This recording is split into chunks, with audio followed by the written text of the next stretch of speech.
Hello दोस्तों, तो आज हम आपको एक बहुत ही बढ़िया टॉपिक ले रहे हैं।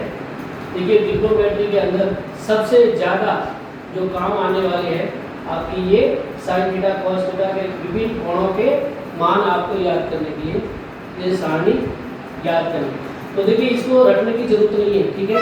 कुछ ट्रिक्स है जिसकी सहायता से आपको मैं बताऊंगा कि सारणी से सिर्फ एक वैल्यू से पूरे सारणी में sine theta cos theta tan theta सबकी वैल्यू कैसे निकाल सकते हैं, ठीक है। तो सबसे पहले आप क्या करेंगे, ये जो लाइन दी हुई है इसमें आप जीरो से संख्या स्टार्ट करेंगे। किससे? जीरो से, ठीक है। यहाँ लिख दीजिए जीरो, ठीक है, 1 2 3 और 4। क्लियर? इजी है, बहुत ही आसान है। उसके बाद में इनमें 4 का भाग लगा दीजिए, ठीक है। तो मैं यहाँ 4 का भाग लगा देता हूँ, ठीक है। बट्टे में 4 लिख देता हूँ। क्लियर? बहुत ही आसान है, 4 और 4। तो सबसे पहले ये हम साइन की वैल्यू निकाल रहे हैं, ठीक है। 0 से 4 तक संख्या ले ली, उसके बाद में 4 का भाग लगा दिया सभी संख्याओं में। अब आपको लेना है वर्गमूल, ठीक है, अंडर रूट लेना है सभी संख्याओं का, ठीक है। तो मैं इसका अंडर रूट ले लेता हूँ, इसका भी अंडर रूट ले लेता हूँ, इसका भी अंडर रूट ले लेता हूँ, इसका भी और इसका भी। क्लियर? तो देखिए, आपको पता है कि किसी भी संख्या का 0 में जब भाग लगाते हैं तो क्या आता है, वैल्यू 0 आएगा। क्लियर? तो साइन का वैल्यू क्या हो गया, 0। साइन 0 का मान कितना आ गया, 0। क्लियर? उसके बाद में 1 का अंडर रूट 1 होता है और 4 का अंडर रूट 2 होता है। तो साइन 30 का मान होगा 1/2। बहुत ही आसान है। अब देखिए दोस्तों, यहाँ ध्यान रखना आपको कि यहाँ आप डायरेक्ट नहीं निकालना है।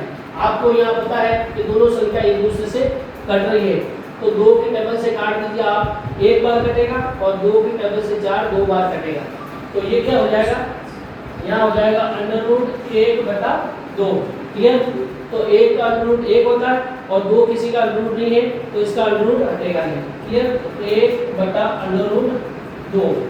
क्लियर? उसके बाद यहाँ देखिए 3 का अंडर रूट नहीं होता है, तो अंडर रूट 3 लिखेंगे, और 4 किसका अंडर रूट होता है, 2 का। क्लियर? अब यहाँ आपको पता है 4 से 4 कैंसिल हो जाएगा और 1 का अंडर रूट क्या होगा, 1। अब देखिए, ये आ गई आपके साइन की वैल्यू। अब इस साइन की वैल्यू की सहायता से आप इन सब के वैल्यू निकाल सकते हैं, ठीक है। तो सबसे पहले हम कॉस की निकालते हैं। तो कॉस में क्या करना है, जो साइन की वैल्यू यहाँ आई है, ठीक है, इसको आपको उल्टे यहाँ से लिखना शुरू करना, आगे से, यानी कि आगे पीछे वाले को आगे से लिखना शुरू करो। तो देखिए, साइन 0 का कॉस 0 का क्या हो जाएगा, 1, ठीक है। कॉस 30 का वैल्यू क्या हो जाएगा, अंडर रूट 3/2, और कॉस 45 का मान तो यही रहेगा, ठीक है, 1/√2। और कॉस 60 की वैल्यू क्या हो जाएगी, 1/2, और कॉस 90 की वैल्यू हो जाएगी 0। अब आपको पता है कि tan क्या होता है, tan का एक फॉर्मूला होता है साइन अपॉन कॉस, ठीक है। तो साइन में कॉस का भाग दे देंगे तो आपके tan की वैल्यू आ जाएगी। क्लियर है? तो आप यहाँ इसका भाग देते जाओ। तो देखिए, 0 में 1 का भाग दिया, क्या आया, 0। क्लियर? और जब आप इसको भाग देंगे, ध्यान रखना, जब 1/2 में अंडर रूट 3/2 का भाग देंगे, तो ये जब संख्या दोनों पास में आएगी, ठीक है, तो क्या हो जाएगा, देखिए मैं यहाँ डायरेक्ट बता देता हूँ आपको, 1/2 × 2/√3, ये पलट जाएगा, इसके पास आते ही मल्टीप्लाई हो जाएगा। तो 2 से 2 क्या हो गया, कैंसिल हो गया, तो क्या बच गया, 1/√3। क्लियर? समझ आया? तो यहाँ देखिए आगे इन दोनों का भाग लगाएंगे आप, जब √1/√2 का भाग लगाएंगे आप इसमें 1/√2 का, तो ये दोनों पलट जाएगा, ठीक है। तो ये √2 से √2 कट गया, क्या रह गया, 1। तो tan 45 की वैल्यू क्या आ गई, 1।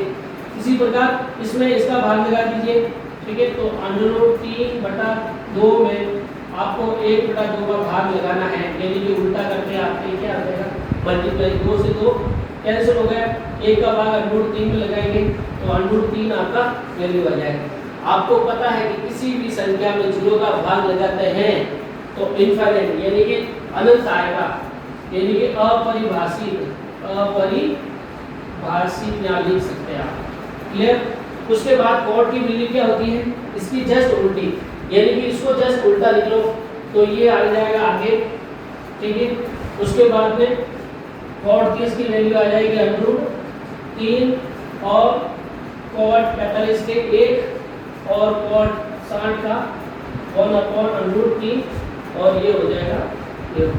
अब देखिए सेक क्या होता है, सेक होता है cos 1/cos, सेक बराबर क्या होता है 1/cos, यानी कि इसको 1 बटा करके लिख दीजिए, 1/1 क्या हो जाएगा 1/√3, यानी कि ये उल्टा कर दो, इन सबको उल्टा कर दो तो आपके सेक की वैल्यू है।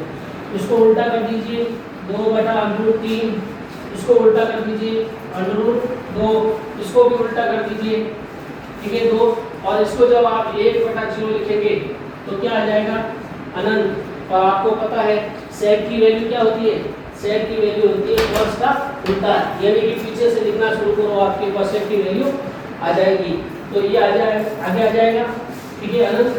और cosec 30 का वैल्यू हो जाएगा 2, cosec 45 की वैल्यू √2, cosec 60 की वैल्यू आ जाएगी आपके 2/√3, ठीक है, और cos 90 की वैल्यू आ जाएगी 1। तो आपको इस सारणी को रटने की आवश्यकता नहीं है, इस सारणी को आप इस तरीके से आप बिल्कुल निकाल सकते हैं, ठीक है, तो रटने की आवश्यकता है नहीं, आप इस सारणी को ऐसे बना के देख सकते हैं, ठीक है।